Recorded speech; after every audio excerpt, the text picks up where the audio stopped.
I'm standing in the First National Bank on a Tuesday morning in December, frost still clinging to my truck's windshield outside, and the teller's face has gone the color of old snow. "Mr. Mercer, I'm going to get the manager." Her voice cracks on the last word. I've known this girl since she was in pigtails. Her hands are shaking as she backs away from the counter. "Just tell me what the balance is, sweetheart." She won't meet my eyes. The account that should show $103,000, every dollar I earned in 43 years of machinist work, every overtime shift, every skipped vacation, shows $247. $247. The fluorescent lights buzz overhead. Someone's burnt coffee in the break room. My coat collar feels too tight. Linda's not answering her phone. The bank manager's walking toward me now with that look people get at funerals. I realize everyone in this town's going to know by sundown. I don't remember driving home. One minute I'm standing in that bank with a receipt crumpled in my fist. The next I'm in my driveway, parked crooked, half on the grass. Linda's car is gone. The house looks the same as when I left an hour ago. White siding needs painting, porch rail I've been meaning to fix. The ceramic goose by the front door wearing its little winter scarf. Everything normal, everything a lie. My hands won't stop shaking. Can't get the key in the lock. Takes me 3 tries. Inside smells like her perfume and the cinnamon candles she burns. I stand in the kitchen, coat still on, breathing hard like I just ran a mile. The clock on the microwave says 10:47. In 13 minutes, Marge at the diner will be serving the lunch crowd. By noon, the whole town will know Frank Mercer got cleaned out. I check my phone again. No messages. I call Linda's cell, straight to voicemail. Her voice cheerful. "Hi. Can't get to the phone right now, but leave me a message and I'll call you right back." Been hearing that recording a lot lately. I sit at the kitchen table, stand up, sit back down. My father's old pocket watch is in my vest. I pull it out, hold it, solid, real, something I can trust. The house is too quiet. I start searching, not sure what I'm looking for. Statements, explanations, something that makes this make sense. Linda's desk in the corner of the living room has always been off limits. "My private space," she'd say with that smile. I never pushed it. Good men respect boundaries. I jiggle the handle. Locked. When did she start locking it?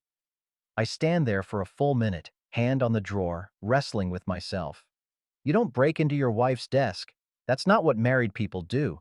Except married people don't steal $100,000 either. I get the screwdriver from the utility drawer. Stop. Put it back. Get it again. My hands are steadier now. Anger does that, gives you something to hold on to.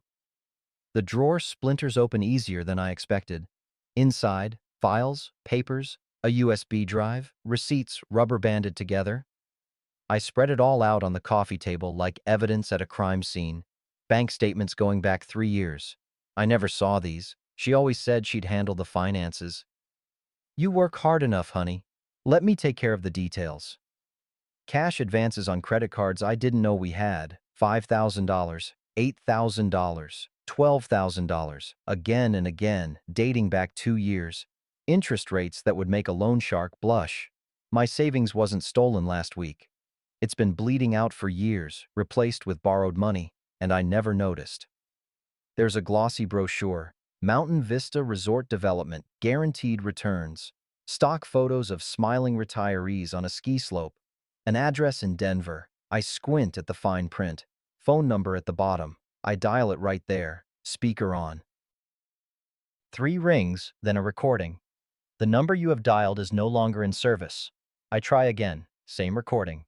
Google the company name on my phone. No results. Check the Better Business Bureau. Nothing. The brochure is a prop, a stage dressing for the lie. I sit there surrounded by evidence of my own stupidity. 67 years old and I didn't see this coming. Let her handle the finances. Trusted her with everything. My father would be ashamed. The front door opens. I hear her before I see her. That laugh she does when she's happy.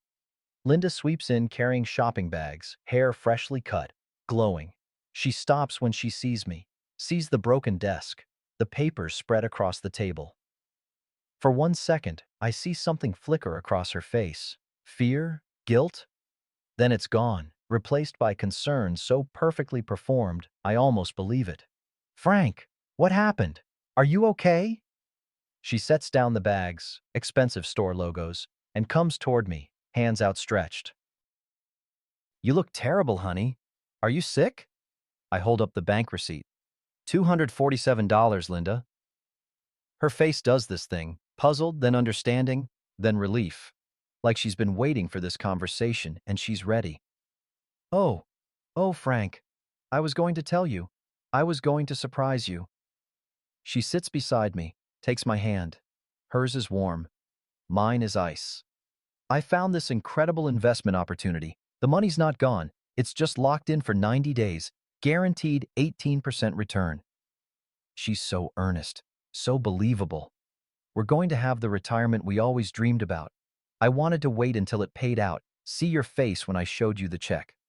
She squeezes my hand, smiles that smile that made me fall in love 15 years ago after my first wife died and I thought I'd never feel anything again. Don't you trust me? I look at her, really look. The expensive haircut, the new clothes, the manicure that wasn't there 3 days ago. The disconnected phone number on the brochure sits between us on the table. I want to believe her. God help me, I want it so bad I can taste it, bitter and desperate in the back of my throat like old pennies. Because the alternative is that I've been living with a stranger for 15 years, that every morning coffee, every Sunday church service, every time she said, I love you, was just lines in a script I didn't know I was performing in. So I choose to believe, or pretend to. Hard to tell the difference anymore. Okay, I hear myself say. Okay, just next time, tell me before you invest our life savings. Her face floods with relief. She kisses my cheek, first time in months, and starts making dinner, pot roast, my favorite. Haven't had it since last winter. We eat at the table like normal people. She asks about my day. I lie and say it was fine. She talks about her book club, about Janet's new grandbaby, about nothing and everything. Her voice fills the house with the sound of ordinary life. I go to bed that night beside her, and she falls asleep in minutes, peaceful as a child. I lie there staring at water stains on the ceiling, counting them. 7. There are 7 stains, shaped like continents I'll never visit. Around 3 in the morning, I admit to myself, I don't believe her. Ray Dunlap has run Ray's auto tractor repair since before I moved to town. He's 72, Korean War vet, hands like twisted oak from arthritis and decades of wrestling with engines. Lost his daughter to some cult back in the early 2000s. Hasn't spoken to her since. He knows about losing people who are still alive. I bring my truck in Tuesday for an oil change I don't really need. Just need to be somewhere that isn't home. Ray's under a Chevy when I pull in, just his boots visible. Classic rock plays low on a radio older than my marriage. The shop smells like motor oil and burnt coffee and honest work. Be right with you, his voice echoes from under the Chevy. I pour myself coffee from the pot in the corner. It's thick enough to stand a spoon in. Perfect. Ray slides out on his crawler, wipes his hands on a rag that used to be red. He doesn't make eye contact right away. Just stands, stretches, pours his own coffee. Heard you had some trouble at the bank, he says finally. Small towns, can't sneeze without someone saying bless you from 3 blocks away. It's handled, I say. He nods. Doesn't push. We drink coffee in silence while Credence plays something about a bad moon rising. My daughter cleaned me out in '03, Ray says, like he's commenting on the weather. Smiled while she did it. Told me it was for her spiritual journey. Some guru in Oregon needed money for a compound. He takes a long drink. Took $47,000. Wasn't the money that killed me. Was how happy she looked doing it. I don't know what to say to that. Ray's never talked about his daughter, not in the 20 years I've known him. You need anything, he says. You call. Don't matter what time. He turns back to the Chevy before I can answer. Subject closed, but his meaning's clear. Wednesday morning, I head to the Crossroads Diner. Need normal. Need people. Need to prove I can still walk into a room without shame eating me alive. The diner's crowded. Usual breakfast rush. Red vinyl booths, checkered floor, Smell of bacon grease and hash browns. Marge has been running this place since before I had gray hair. She sees me, waves me to a booth in back. I order coffee and eggs. Marge pours without asking how I take it. She's known me long enough. 3 booths up, Betty Nordstrom and Carol Jenkins are talking. Church ladies, known them both for 30 years. Their voices carry the way women's voices do when they think they're being quiet, but aren't. That yoga instructor. I freeze, fork halfway to my mouth. Linda Mercer, can you believe it? Everyone knows. Poor Frank. My chest goes tight. The eggs taste like sawdust. Carol notices me then. Her face does something complicated. Pity and embarrassment mixed together. She mouths sorry across the distance. I drop a 20 on the table, way too much for eggs and coffee, and walk out. Don't run. Won't give them that. But I don't stay either. In the truck, hands on the wheel, breathing hard. Everyone knows, not just about the money, about something else. Something I don't know yet. That night, Linda's at her book club. I'm alone with my suspicions and Ray's unspoken warning echoing in my head. I search the house properly this time, not just her desk, everywhere. In her jewelry drawer, underneath pearl earrings from her mother, I find Sarah's graduation photo. Face down, my daughter from my first marriage, hasn't spoken to me in 15 years. That was Linda's doing. She needs to respect me, Linda said. Make her choose. And I did. God help me, I made my daughter choose, and she chose to leave rather than submit. The photo is face down, like Linda wanted to forget Sarah existed, wanted to erase any reminder that I had a life before her. In her coat pocket, the good wool one, I find receipts wadded like tissues. Smooth them out on the kitchen counter under the light. Bella Vita Restaurant, $127 for 2. Champagne, veal, tiramisu. Date, November 14th, our anniversary. I remember that night. Linda said she had to work late at the library fundraiser. I heated up a hungry man turkey dinner and watched Wheel of Fortune alone. She was at a champagne brunch. For 2, the name on the credit card receipt, Franklin Mercer. I paid for her to celebrate our anniversary with someone else. My phone buzzes. Text from Ray. Shop still open if you need to get out of the house. I almost go. Almost. But there's one more place I haven't looked. The garage freezer. It's an old chest freezer, Harvest Gold, older than my marriage to Linda. She keeps it stocked with sales, meat, vegetables, whatever she finds deals on. I never go in it. She does all the cooking, all the shopping. I'm just the wallet that pays for it. I'm looking for an ice pack. That's what I tell myself. Got a headache coming on. Need cold. I dig through frozen peas, corn, chicken breasts. My hand hits something that feels wrong. Too rectangular. Too hard. A bag of frozen peas. But heavy. Unnaturally heavy. I pull it out. Inside the bag, sealed in a Ziploc, a cell phone. Not Linda's phone. She's got her phone with her. This is something else, something hidden. The freezer's alarm is beeping. Door's been open too long. I close it. Stand in the garage with this phone in my hand, ice crystals melting against my palm. Press the power button. It turns on, still charged. She's been using it recently. The screen loads, no password, dozens of text messages. I scroll. The world tilts. Old fool still thinks we're going to Branson. Take his Viagra prescription, we'll need it. His social security check hits Friday. Spa weekend? Photos, videos I can't watch, won't watch. A name, Derek. I'm going to be sick. The garage door to the kitchen opens. Linda's car in the driveway. I didn't hear her pull up over the roaring in my ears. Frank, you out here? I shove the phone in my coat pocket, close the freezer, grab the bag of peas like that's what I came for. She appears in the doorway, backlit from the kitchen. Can't see her face, just her silhouette.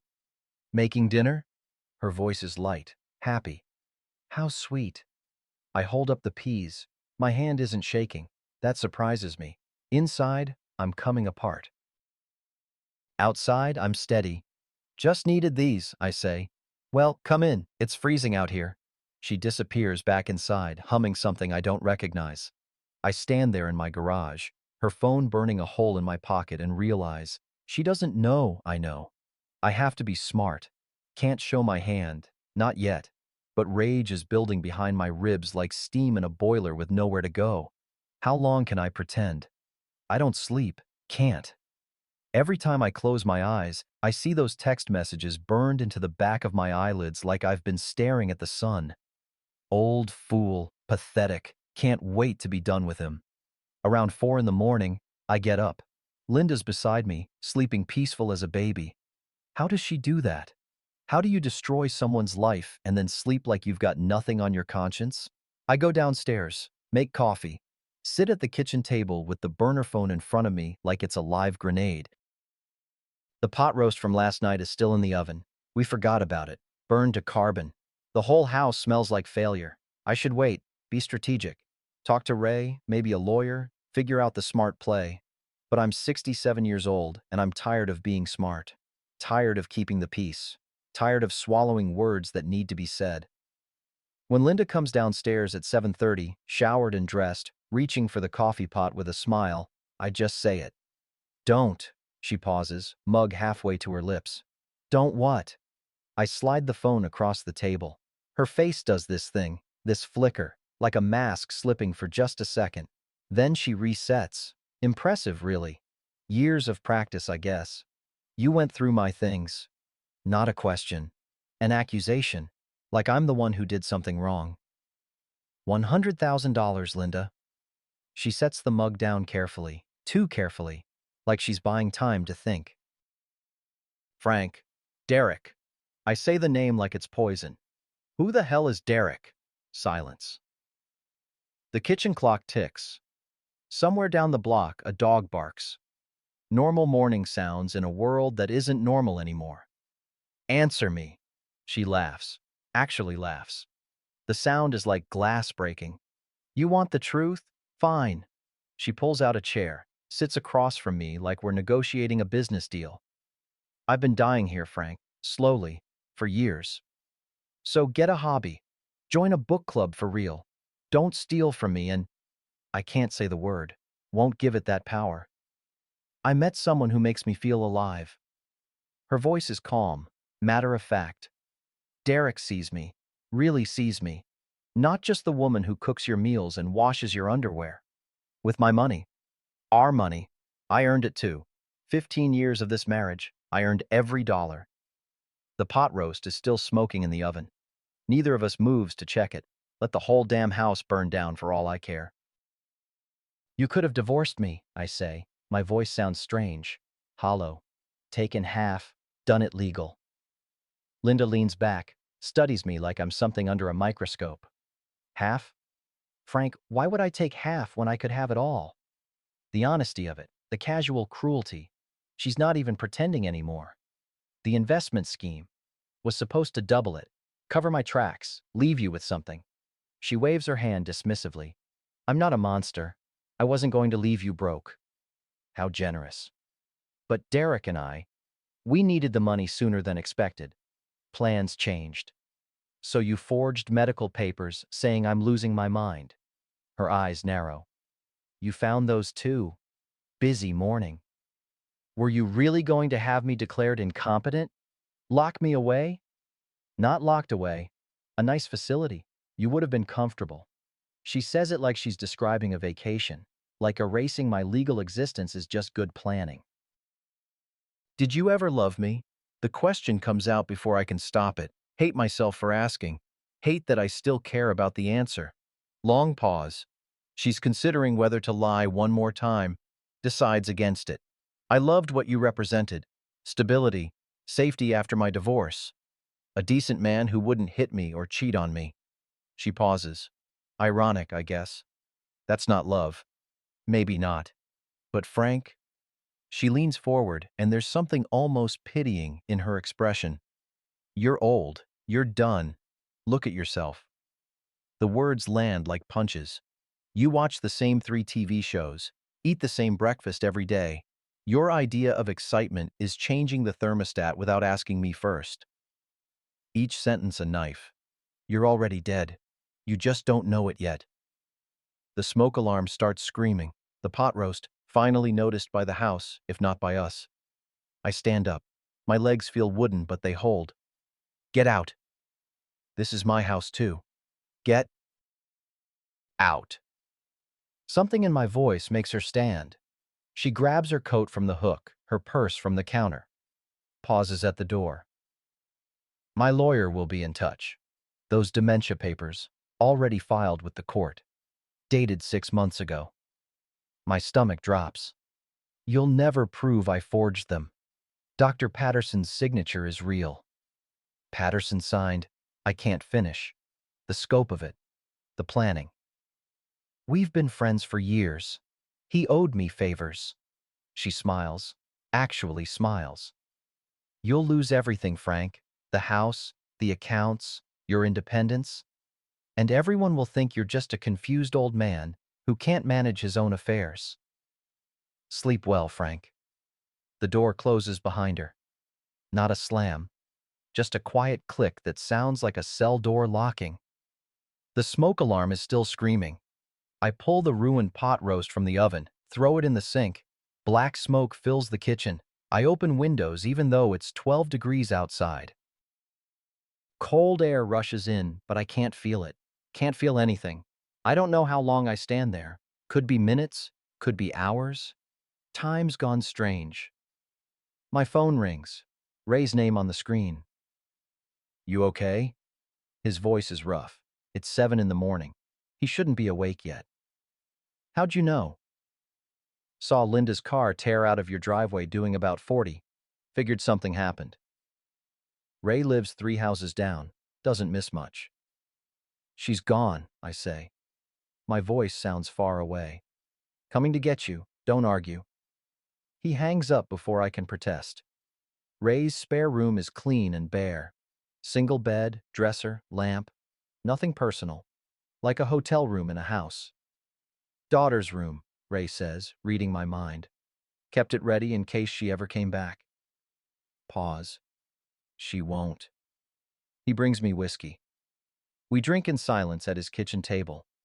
The bottle sits between us, getting lighter. She's going to win, I finally say. She's thought of everything. Ray pours another round. Maybe, or maybe she got cocky. He pulls out a manila folder, sets it on the table. Been keeping track. Mechanic Network sees everything. Who rents what cars, whose credit cards get declined, who's buying jewelry they can't afford. He opens the folder. Receipts. Dozens of them. Hotels, restaurants, car rentals, all charged to my credit cards. All with Linda's signature. Got a friend who works at the BMW dealership. Linda rented an X5 last month. 3-day weekend. Vail, Colorado. He slides over another paper. Rental agreement. 2 names. Linda Mercer and Derek Millhouse. Derek's the yoga instructor. Moved here last year. Rents the studio above the health food store. Divorced. No kids. 30-something. Ray's voice is neutral. Just reporting facts. But I can hear the anger underneath. She's been careful, but not that careful. I stare at the evidence. Proof in black and white. Why didn't you tell me sooner? Would you have believed me? He meets my eyes. Month ago, would you have believed your wife was stealing from you and carrying on with some gym rat half her age? He's right. I wouldn't have. Would have defended her. Gotten angry at Ray for suggesting it. What do? First, you stop hiding. This shame you're carrying, that's hers, not yours. He taps the folder. Second, we build a case. Get a lawyer. Fight back. Ray, I can't afford. I can. Consider it a loan. Pay me back when you're back on your feet. His gruffness can't hide the kindness underneath. For a man who lost his daughter to lies, he's still willing to fight someone else's battle. There's something else, Ray says.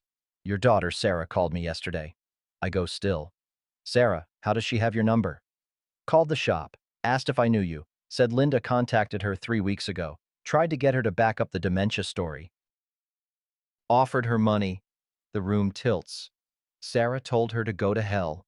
Then she called me, trying to reach you. Said Linda's blocked her number on your phone. I didn't know. Course you didn't. That's the point. Ray refills my glass. Sarah's coming. Should be here tomorrow morning. Drove all night from Denver when I told her what was happening. My daughter. Haven't seen her in 15 years.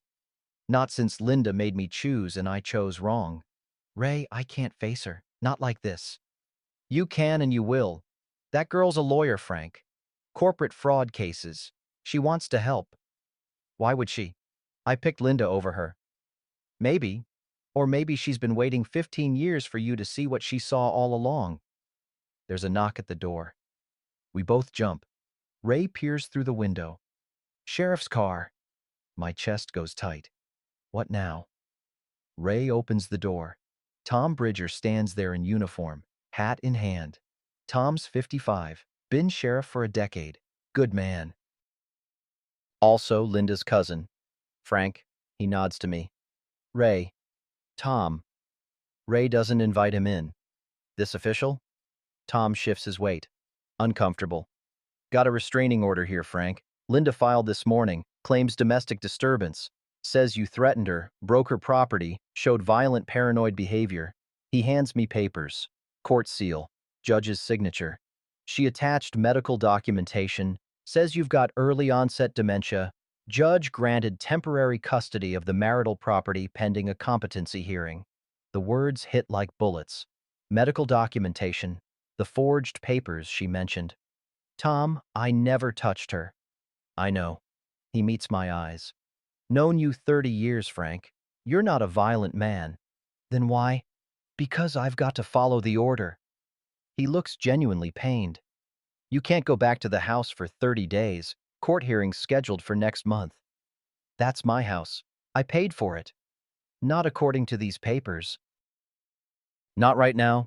He hands me another document. She's claiming you're not competent to manage property or finances. Judge issued an emergency order transferring control to her pending evaluation. Ray steps forward. That's horseshit, and you know it, Tom. It's what the judge signed. Tom's voice goes quiet. Look, Linda's my cousin, but what she's doing...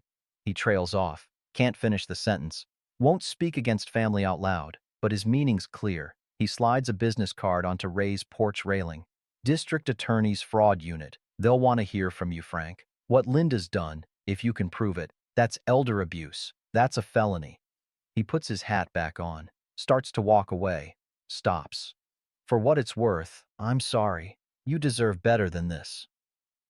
Ray and I watch his cruiser pull away. The business card sits on the railing, getting dusted with snow that started to fall. So, that's it, I say. She's won. Got the house, the money, my dignity. Everything. Not everything. Ray picks up the business card, hands it to me. She don't know about Sarah. She don't know we've got evidence. And she don't know you're done being quiet. I look at the card. Detective Maria Santos, Elder Fraud Division. I'm tired, Ray. I know, but you give up now. She does this to the next guy. And the one after that. He grips my shoulder. You gonna let that happen? Snow's falling harder now. December in Montana. Cold enough to kill you if you're not careful. Cold enough to wake you up if you let it. No, I say. I'm not. Sarah arrives at 9 the next morning in a silver Lexus with Colorado plates, wearing a business suit under a wool coat that probably cost more than my truck. She's 42 now. Last time I saw her, she was 27 and furious. She doesn't knock.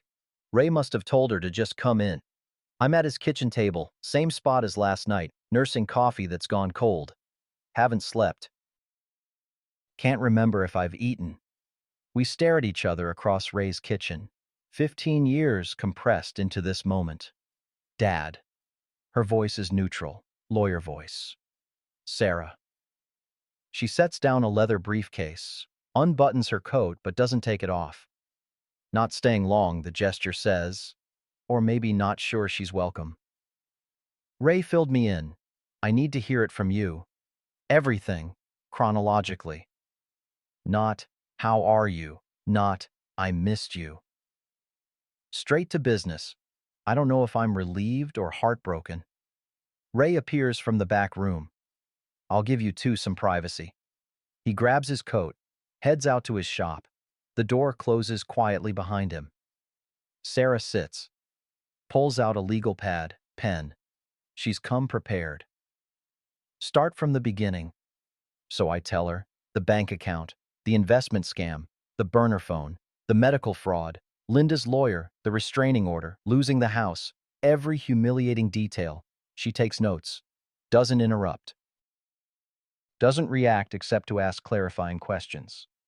What was the date on the dementia papers? Did you save the text messages? Has she transferred any other assets? When I finish, she sits back, studies me like she's looking for cracks in my story. Why'd you come? I ask. Can't help it. Ray called. That's not what I mean. She sets down her pen. First time her lawyer mask slips. Because I left you alone with her. And I knew she was poison, Dad. Her voice cracks on the last word. When I was 12, she tried to control everything. Who I talked to, what I wore, where I applied to college. She said it was love. It was suffocation. Sarah, you asked me to try harder with her, to respect her as your wife, and when I couldn't, she looks away. You chose her. The truth of it sits between us like broken glass. I was wrong, I say. I should have protected you from her. Should have listened. Yeah, you should have. No forgiveness in her voice. Just fact. But you didn't, and I left, and I've been carrying guilt about that for 15 years because I left you vulnerable to this. She gestures at the legal pad, the evidence of my dismantled life. So I'm here, not because we're good, we're not, but because she doesn't get to destroy you like she tried to destroy me. It's not a reunion, not healing, but it's something, a truce, maybe, an alliance built on shared enemy. Can we fight this? I ask. She taps her pen against the pad. The dementia papers are fraud, but proving it means proving Dr. Patterson lied, and he's a respected physician. Ray's got receipts, hotel charges, car rentals. Good. That proves theft and affair. Doesn't prove the medical records are false. She's thinking out loud now, lawyer brain working. We need more. We need her to slip up, make a mistake. She's been planning this for years. She doesn't make mistakes. Everyone makes mistakes. Sarah pulls out her phone. She called me 3 weeks ago. I recorded it. My daughter, always thinking ahead, gets that from her mother, my first wife, Catherine, smart as a whip. What did she say? Asked me to back up her story about your decline, said you'd been forgetting things, getting confused, offered me $20,000 to testify at the competency hearing. The calculation. The premeditation. It shouldn't shock me anymore, but it does. What did you tell her? I told her I'd think about it. Sarah's smile is sharp. Then I told her to go to hell and never contact me again. She blocked my number on your phone after that. I didn't know. Of course you didn't. That's what she does. Controls the narrative. Isolates her targets. Sarah leans forward. But here's what she doesn't know. I'm coming for her. And I don't lose. There's steel in my daughter's voice. Steel I put there by failing her. By making her hard enough to survive without me. I need you to do something for me, she says. Anything. Stop hiding. Stop being ashamed. She holds my gaze. This isn't your fault. You were a mark. She's a con artist. That's not weakness. That's trusting your wife like a decent person does. Town thinks I'm a fool. Town's wrong. And we're going to prove it. Ray's truck pulls back into the driveway. He comes in carrying a box of donuts and a thermos of fresh coffee. Sees us sitting there, some of the tension eased. We building a case or what? He asks. Sarah nods. Yeah, we are. Ray's kitchen table becomes war room central. Sarah spreads out her laptop, legal pads, Ray's manila folder of receipts. She's organized it all into timeline format, cross-referenced with bank statements I didn't know existed. She started draining the account 3 years ago, Sarah says, pointing at a spreadsheet. Small amounts at first, 500 here, 1,000 there. Testing to see if you'd notice. I didn't. She was counting on that. Sarah's voice is clinical, but I hear the anger underneath. By year 2, she was bolder. Cash advances on credit cards in your name. She'd take 10,000, replace it with borrowed money, pay the minimum. The account always showed roughly the same balance. Ray leans over her shoulder. Like kiting checks. Exactly. The investment scam was her Hail Mary, trying to win big enough to cover the hole before you noticed. And Derek? I ask. Sarah's jaw tightens. Started 11 months ago based on his Instagram. First photo with Linda tagged at a restaurant, Valentine's Day. While I was home watching TV, thinking my wife was at her sister's. He know about the theft? Ray asks. I don't think so. His social media suggests he genuinely believed she was wealthy. Lots of posts about grateful for this chapter and blessed beyond measure. Sarah rolls her eyes. He's a user, but probably not a co-conspirator. So he's just stupid, Ray says. Aggressively stupid. Sarah types something, turns the laptop to show us Derek's yoga studio website. He's shirtless in most photos, doing poses that look painful. He's 43, divorced twice, teaches hot yoga and spiritual wellness. Linda's been paying for his studio rent the last 4 months. With my money, of course. Can we use him? I ask. Sarah considers this. Maybe. He's a weak link. If we can prove he knew about the theft, he's liable. Even if he didn't, the public humiliation might be enough to make him distance himself from her. She closes the laptop, looks at both of us. Here's what I'm thinking. The competency hearing is in 3 weeks. That's when Linda plans to have you declared unable to manage your affairs. We need to flip the script before then. How? Winter Festival is this Saturday. Whole town will be there, including Linda and Derek. They've been getting bold, showing up at public events together. Sarah's smile is cold. We make it public. All of it. The theft, the affair, the medical fraud. In front of everyone. My stomach drops. Sarah, I can't. The whole town will know. They already know, Dad. You said it yourself. What they don't know is the truth. Right now, you're the confused old man whose wife is nobly trying to care for him. We change that narrative. Ray nods slowly. Public exposure. It's risky. It's necessary, Sarah counters. Linda's power comes from controlling the story. We take that away. She's got nothing. What about the legal case, I ask. We're building it. I've got calls into the DA's office, to the medical board about Dr. Patterson, but legal moves slowly. She taps the table. This is immediate. This is you taking back your dignity in front of the community. The thought terrifies me. Standing up in front of the whole town, admitting I was robbed and cheated on by my own wife. I know it's scary, Sarah says, reading my face. But scared and doing it anyway, that's courage. Where have I heard that before? Oh, right. From my own mouth yesterday, talking to my granddaughter. What do you need me to do? I ask. We spend the next 3 days preparing. Sarah compiles evidence into a presentation. Bank records, receipts, text message screenshots, Derek's social media timeline. She makes it clinical, factual, devastating. Eddie from the VFW is on the festival setup crew. He gets Sarah access to the PA system during the community announcements segment. Ray reaches out to the other men from the investment scam. They agree to be there, visible, supporting, silent witnesses. Sheriff Tom, off the record, promises to position himself near Linda when it happens. Just in case she tries to run, he says. The fact that he's willing to do this, to go against his own cousin, says something. Wednesday evening, Sarah and I sit in Ray's living room. She's reviewing her notes. I'm just sitting, trying not to panic. You don't have to be there, she says finally. I can do this without you. No, my voice is firm, surprised by my own certainty. I need to be there, need to look her in the eye while the truth comes out. Sarah nods. Respect in her eyes, maybe. Or just acknowledgement. Okay then. Saturday we end this. Saturday arrives cold and clear. Temperature's supposed to drop to 8 degrees by nightfall, but the whole town turns out anyway. That's how it is in small places. Winter festival is tradition. You show up even if your pipes are frozen and your furnace is acting up. Ray drives us in his truck. Sarah follows in her Lexus. My hands won't stop shaking, so I sit on them. Ray doesn't comment.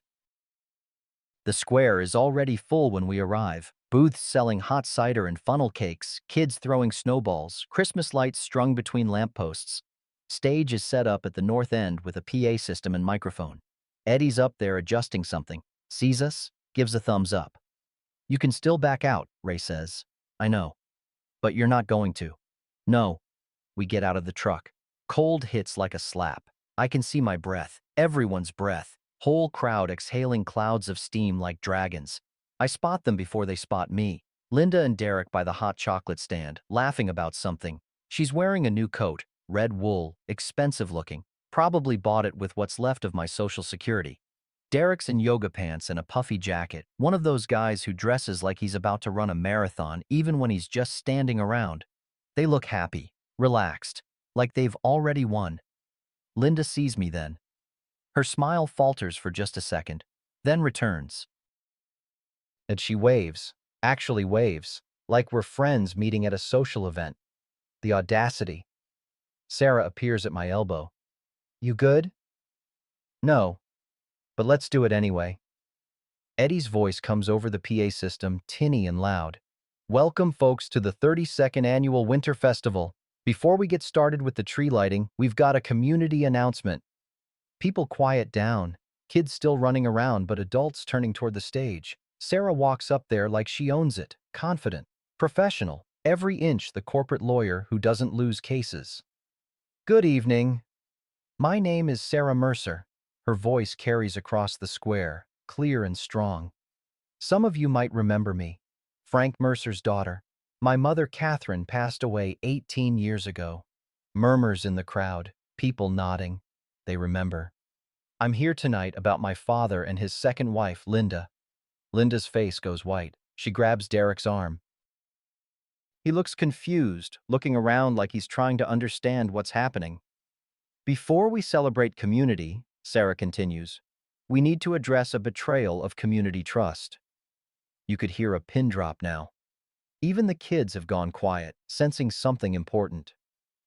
3 months ago, Linda Mercer drained $103,000 from my father's savings account. Collective gasp. Someone says, Jesus Christ, loud enough to hear. Sarah clicks something. Eddie's rigged up a screen, projects an image. Hotel receipt, Bella Vita restaurant, $127 for two, champagne and veal. This charge was made on my father's credit card while he ate a frozen dinner at home. The date? Their 15th wedding anniversary. Another click. Photo from Derek's Instagram. Him and Linda at a restaurant, the same one, same night. You can see the champagne bottle in the background. The crowd turns, looking at Linda and Derek. A wave of faces, unified in shock and anger. But financial theft isn't the worst of it. Sarah's voice stays steady, almost gentle. That makes it worse somehow. I'd like to read some text messages. These were found on a burner phone Linda hid in my father's freezer. She starts reading. Her voice doesn't waver. Old fool still thinks we're going to Branson. Pause. Take his Viagra prescription. We'll need it. Pause. His Social Security check hits Friday, spa weekend.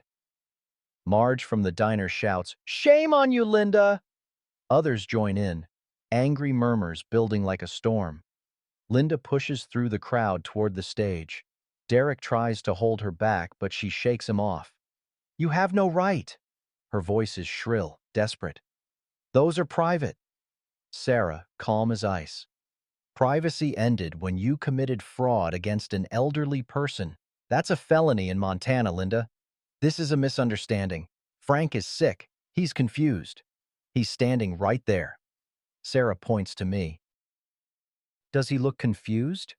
Every eye in the square turns to me. This is it. The moment I either disappear or stand up. I step forward where everyone can see me. Under the Christmas lights, in front of neighbors I've known for 30 years, I just stand there, hands in my coat pockets, meeting eyes, meeting every single person's gaze. Pastor Williams nods at me, firm, respectful. Betty Nordstrom, who gossiped about me at the diner, looks ashamed now. One by one, people nod. They see me, really see me. Not the confused old man Linda's been painting, just Frank, their neighbor, betrayed but standing. Frank, honey, this is all wrong. Linda's voice breaks. She's trying to get to me, but people aren't moving aside for her anymore. I don't say anything. Don't need to. My silence is louder than any accusation I could make. Sarah continues. Linda also forged medical documents claiming my father has dementia. These documents, dated 6 months ago, say he was evaluated by Dr. Patterson for cognitive decline. Another image on the screen, medical assessment form, official looking. My father's actual physician, Dr. Morrison at County Medical, confirms he's never been evaluated for dementia. The signature on these documents belongs to Dr. Patterson, who happens to be Linda's personal friend. Dr. Patterson is currently under investigation by the State Medical Board for fraud. That hits different. Dr. Patterson's been in this town 40 years. Delivered half the babies, treated half the seniors. Him being dirty? That shakes people. Sheriff Tom steps forward now, makes it official. Linda Mercer, we need to have a conversation. Down at the station. I'm not going anywhere with you, Tom. You're supposed to be family. I am family. That's why this hurts. His voice is sad but firm. But I'm sheriff first. Come on now. Let's do this with dignity. Derek's trying to slip away through the crowd. Ray blocks his path, not aggressive, just present. I didn't know, Derek says, loud enough for everyone to hear. She told me she was divorced, said it was her money. Linda spins on him. You spineless, don't you dare. You lied to me too. Derek's voice cracks. He looks young suddenly, scared. You said all those things you said. Derek! Linda lunges toward him. Tom catches her arm. That's enough, Linda. Something breaks in her then. The mask she's been wearing for years, for decades maybe, just shatters. You want to know the truth? She's screaming now. Frank is boring. This town is boring. All of you with your pathetic little lives. She's pointing at faces, spitting venom. I wasted 15 years here. 15 years cooking and cleaning for a man who's already dead inside. You're all already dead. You just haven't figured it out yet. I deserved better. I deserved everything. Sarah's voice cuts through the hysteria. You deserve prison. Linda tries to rush the stage. Tom and another deputy catch her, hold her back. She's clawing at them, screaming incoherently, mascara running down her face, hair coming loose, that expensive red coat twisted around her. It's horrible to watch, not satisfying, just horrible. Tom gets her toward his cruiser. She's still screaming. You can't do this. I'll sue all of you. Frank's incompetent. I have proof. I have proof. The cruiser door closes, muffles her voice. Tom drives away slowly, careful on the icy roads. Silence in the square. Nobody knows what to do. Festival's ruined. Everybody just witnessed a public meltdown. Then Marge walks over to me, hands me a styrofoam cup of hot cider. Took courage, Frank. She pats my hand. You did good. Others approach. Not everyone. Small towns maintain distance even in support, but enough. Eddie shakes my hand. Firm grip, no words needed. Pastor Williams, proud of you, son. A woman I barely know. Linda scammed my mother out of $10,000 last year. Thank you for standing up. The VFW men form a loose circle around me. Not dramatic, just there. Silent solidarity. Ray appears at my shoulder, hands me a flask. Medicinal. I drink. Cough. Almost laugh. Sarah comes down from the stage, face flushed from cold or emotion, hard to tell. You okay? She asks. No. I hand the flask back to Ray. But I will be. The festival continues around us. Someone starts the tree lighting ceremony. Kids go back to throwing snowballs. Life goes on because that's what life does. But something's different now. The weight on my chest, the shame I've been carrying, it's lighter, not gone, but lighter. Sarah takes my hand. First time she's touched me like that since she was little.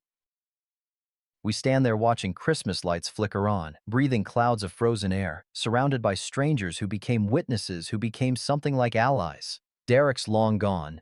Linda's in Tom's cruiser heading to the station. My house is still locked to me, my money still stolen, my life still in ruins, but I'm not alone anymore, and I'm not silent. That's something. That's enough for tonight. 3 months pass like water through a sieve, too fast and too slow at the same time. Linda pleads guilty. Her lawyer advises it. Too much evidence, too many witnesses. 7 years with eligibility for parole in 5. Restitution ordered. The full 100,000 plus legal fees. Dr. Patterson loses his medical license. faces his own charges separately. I'm in the courtroom when the judge reads the sentence. Feel nothing, no triumph, no closure, just, it's done. The house sells in February. Young couple with 2 kids, full of plans and hope. I sign the papers and walk away with $180,000 after Linda's half and the lawyers take their cut.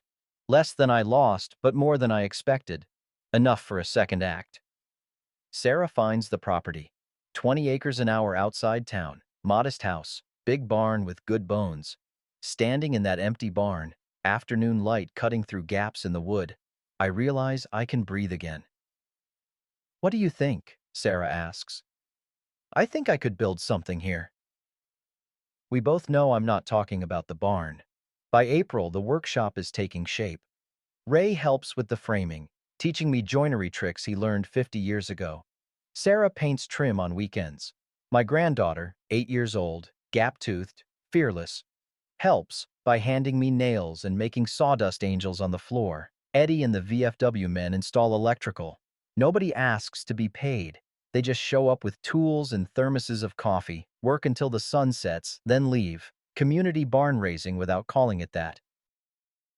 I hang my father's tools on the wall, the lathe he taught me to use when I was 12. His hand plane, worn smooth by decades of use, not hidden away anymore. Honored. Above the door, Ray mounts a sign. Mercer Woodworks. Sounds official, I say. It is official. You're in business. First commission comes from a woman at church. Dining table for her parents' 50th anniversary. Walnut seats 8. I almost say no. I'm not a craftsman, just a guy who knows which end of a saw to hold.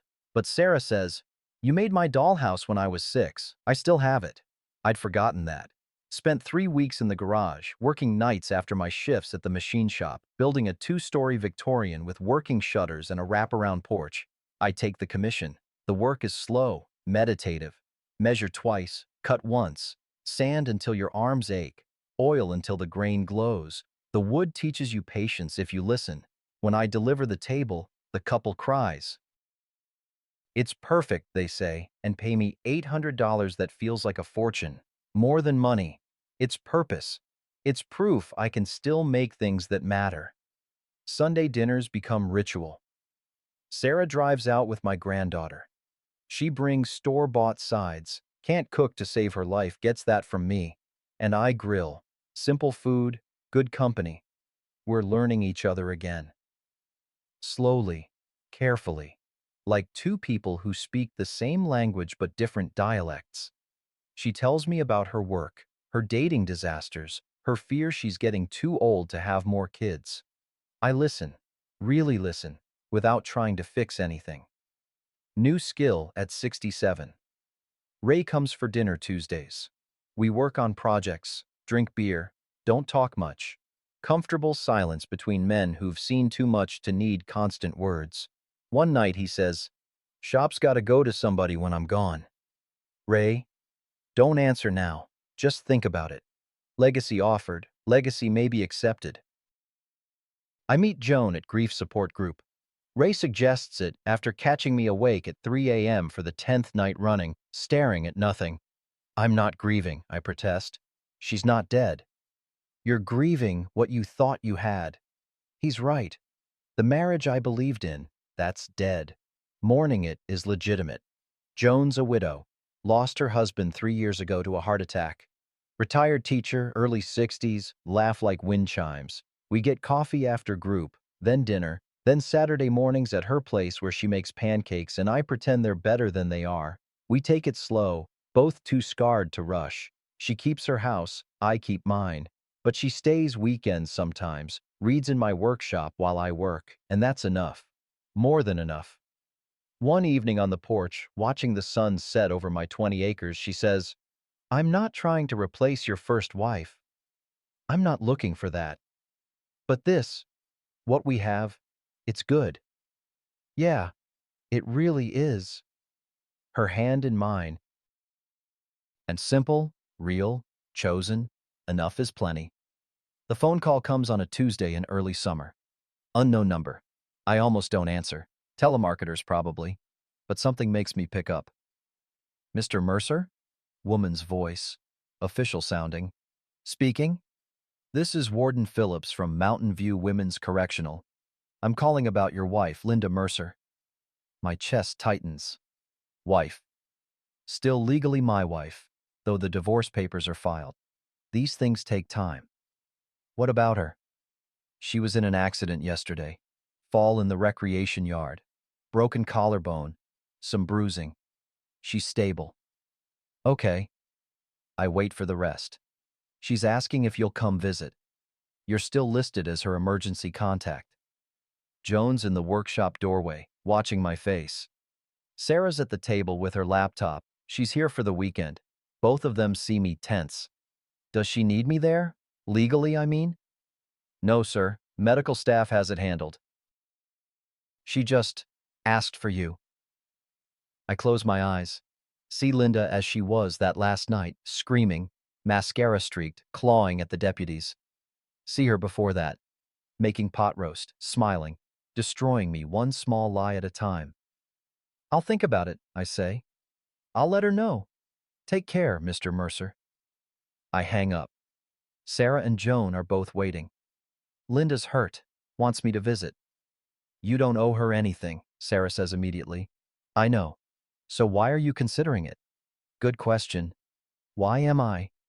Maybe to prove I can face her and feel nothing, I say slowly. Or maybe to see if I can forgive. Can you? Joan asks. Gentle, not judging. Don't know till I try. 3 days later, I make the drive. 2 hours east to the correctional facility. Could have asked Ray or Sarah to come, but this feels like something I need to do alone. The prison is modern, clean, depressing in its efficiency. Concrete and chain link and people in uniforms who've seen too much to be surprised by anything. Visitor processing takes 40 minutes. Metal detectors, paperwork, pat down. They take my wallet, my keys, my father's pocket watch. Give me a numbered badge. The visiting room is painted institutional beige. Tables bolted to the floor. Guard in the corner, watching everything. Linda's brought in wearing dark blue scrubs, arm in a sling. No makeup. Hair pulled back. She looks older, smaller somehow. Prison does that. Strips away the performance until all that's left is the person underneath. We sit. Silence stretches like taffy. You came, she says finally.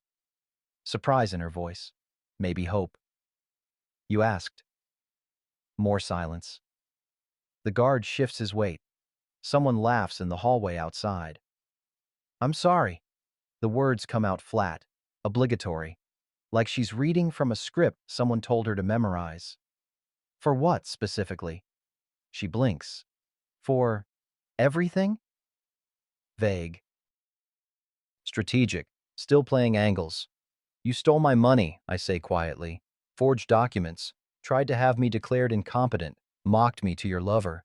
Planned to institutionalize me. Which part are you sorry for? Her face hardens. There it is. The real Linda. Just under the surface. I was unhappy, Frank. Making it about her. Still. You were bored. There's a difference. I lean back. And when you're bored, you destroy people.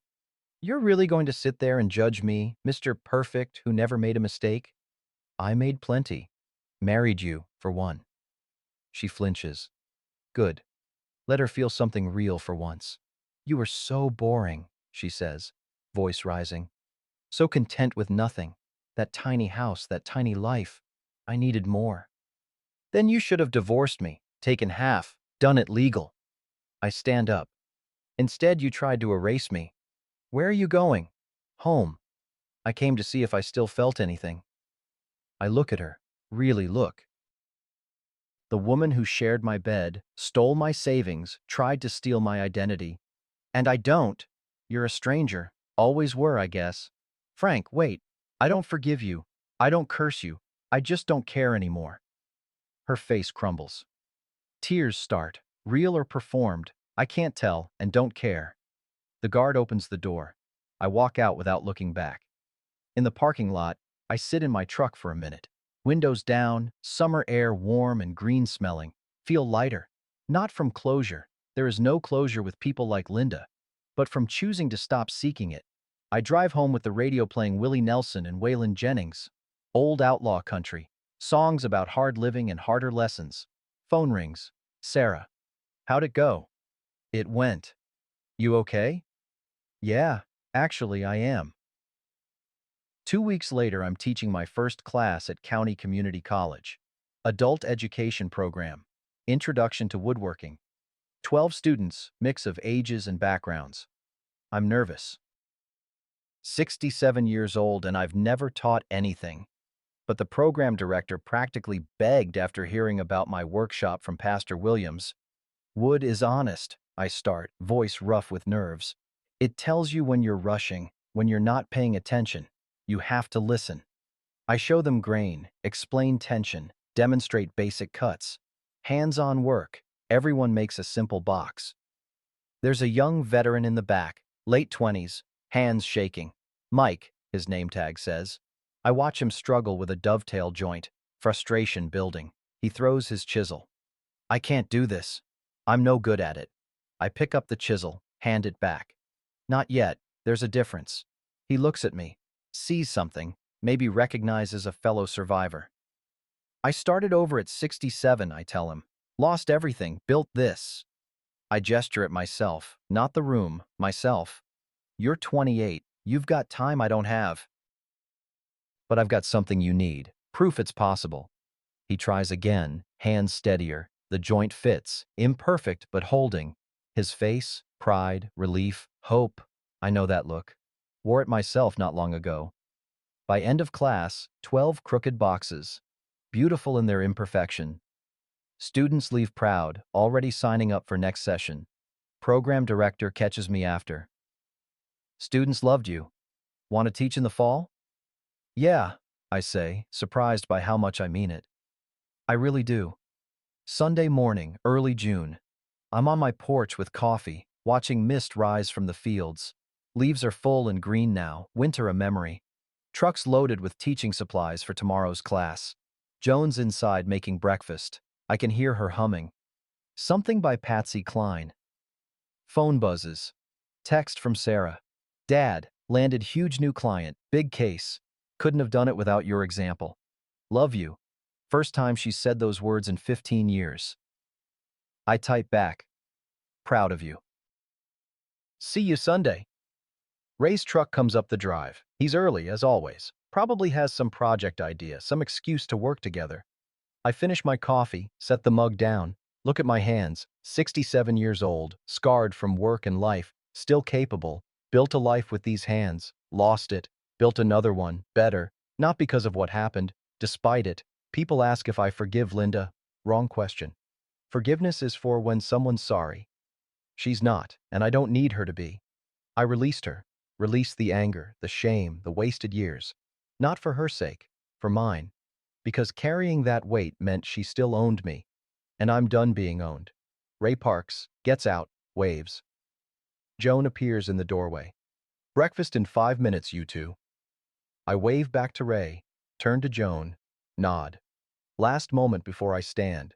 Sitting here on my porch, on my land, with my people nearby. Ordinary and precious. The life I chose, not the one that was taken. Tomorrow, I'll teach. And next week, I'll build a bookcase for a customer. Next month, Sarah and her daughter are staying a whole week. The future exists. It's worth showing up for. I stand, walk toward Ray, toward Joan, toward the workshop where wood waits to be shaped into something useful, not away from the past, toward the future. Camera pulls back, ranch, fields, people waiting, life continuing. Screen fades to quiet. You know, people ask me sometimes, usually at the hardware store or after church, they ask if I've forgiven Linda, if I've made peace with what happened. I tell them the truth. I released it. There's a difference. Forgiveness is for when someone's genuinely sorry, when they've looked at the wreckage they caused and felt remorse. Linda never got there. Maybe she never will. That's her journey, not mine. What I did was let go. Let go of the anger that was eating me from the inside. Let go of the shame that wasn't mine to carry.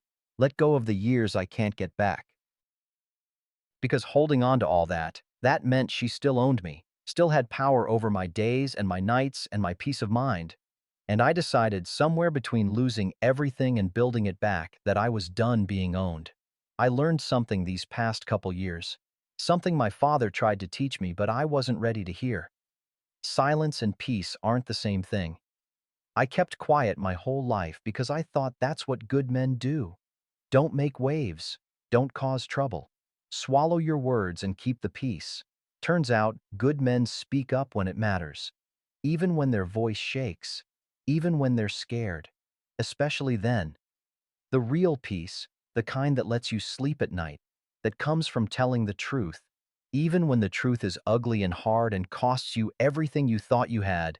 I'm 67 years old, lost 15 years to someone who saw me as a means to an end, lost money. I worked my whole life to save. Lost my home, my dignity, damn near lost myself. But here's what she couldn't take. My ability to start over.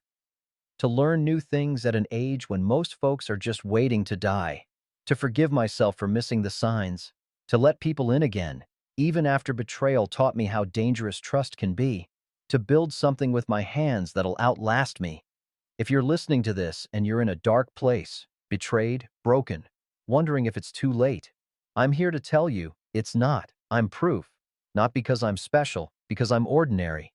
Just a guy who got knocked down and chose to stand back up. Some days I stumble. That's okay. Progress isn't a straight line. It's more like woodworking. You measure twice, cut once, sand until it's smooth, and sometimes you have to start over when the grain runs wrong. But you keep showing up, keep measuring twice, keep building, keep letting people love you even when you don't feel worth it. My father used to say, a man's worth isn't in his bank account. It's in what he builds that can't be bought. Took me 67 years to understand that, but better late than never. The workshop door's open if you ever need a place to start over. There's always room for one more at the workbench. And remember, you're not done yet. None of us are. Not till we decide to be.